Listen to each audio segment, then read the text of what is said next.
In the years leading up to the 90s, communism, the Soviet Union, containment, and rollback were all part of the political vernacular as the Cold War had silently raged on. After the turn of the decade, the Soviet Union quietly collapsed, but in its place arose a new, less easily combated force, worldwide terrorism. Acts of terrorism against the United States came both domestically and from abroad. Along with terrorism came a pattern of open conflict with the Middle East, starting with the First Gulf War. Tensions between the United States and Iraq began in the summer of 1990, when Iraqi troops staged an invasion of Kuwait. The act was universally condemned, and the UN immediately countered with economic sanctions. George H.W. Bush went farther by stationing troops in Saudi Arabia and forming a coalition. The coalition expelled Iraqi presence from Kuwait and fought into Iraq, officially ending the war in 210 days, thereby avoiding a second Vietnam.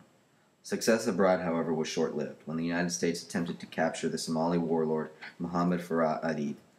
The attempt culminated in an operation in Mogadishu that went awry when opposition forces shot down two of the Black Hawk helicopters that were carrying U.S. soldiers. The soldiers were trapped in the city, and an urban battle continued through the night. By the time a UN coalition force rescued the soldiers the following day, a number of Army Rangers and Delta Force operators had been killed. This massive failure of an attempt at foreign aid would be remembered. Bombings and terrorism were not the only domestic dark spots of the 90s.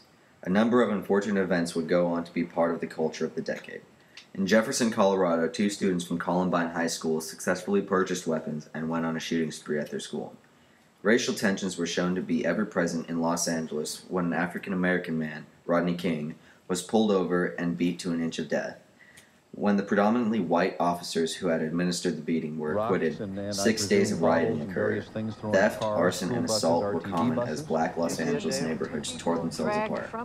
In Jonestown, Guyana, the phrase "drinking the Kool-Aid" was born when a commune from the People's Temple shot a congressman and committed mass suicide by drinking Kool-Aid laced with cyanide.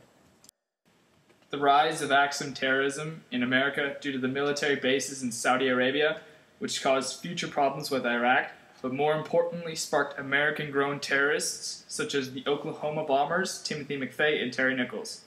They bombed a federal building, causing multiple casualties and hundreds of thousands of dollars in damage.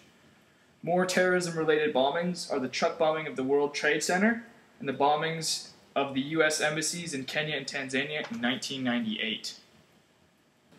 Not only was there major trouble with war and unfortunate events arising in America during the 90s, America had to deal with frigid storms, extreme heat spells, and a hurricane to remember.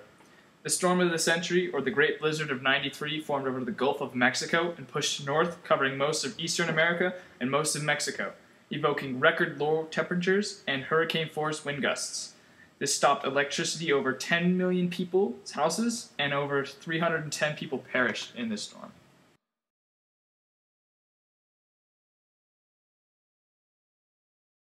Hurricane Andrew, which spawned in the Gulf of Mexico and charged its way up the eastern coastline and breached into middle America, causing multiple tornadoes and massive damage.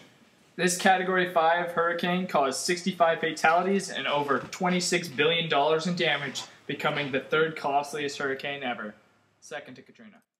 The resilience of the 90s, such as shows like Friends and Urkel. Friends, more specifically, because it started off in Season 1 not so hot, but as it picked up and went along through Seasons 2, 3, all the way up to 10, grew massive amounts of followers and extremely peaked high. And Urkel, because he was a nerd and he kind of survived.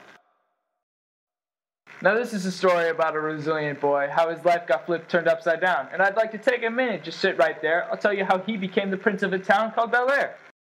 In West Philadelphia, born and raised on the playground where he spent most of his days, chilling out, maxing out, relaxing, all cool, and all shooting some b-ball outside of the school, when a couple of guys, they were up to no good, started making trouble in his neighborhood. Finally, on a good note, starting in the 1990s, the Hubble telescope was placed into orbit to discover new wonders of the universe. Matthew Shepard became a symbol for gay bashing and caused mass reflection by the United States citizens about homophobia, because he was brutally murdered outside of a university. The World Wide Web was publicly debuted as an internet service. Clinton was finally able to even out the massive debt that America had built up, Clinton also was able to put out the Don't Ask, Don't Tell policy, which allowed gays into the army and contributed to a major part of their rights movement. There was a minor recession, but eventually led to a stock boom, and the federal government was able to successfully clone sheeps. Yes, clone sheeps. Even though all these bad things happened, with some good things in between, America was able to show how resilient they were because they came out at an economical peak with all this horrible, horrible things happening between hurricanes and tragedies and Columbine incidents and whatnot.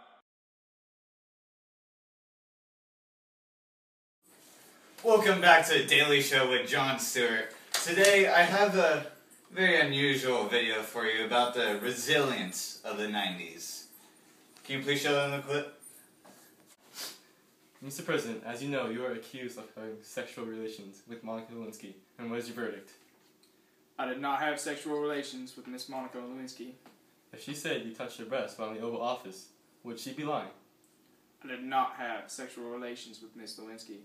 If she said you kissed her breast while in the Oval Office, would she be lying? I refer to my previous statement. If she said you touched her genitalia while in the Oval Office, would she be lying? I refer to my previous statement. If she said you used a cigar as a sexual aid, would she be lying? Not this cigar.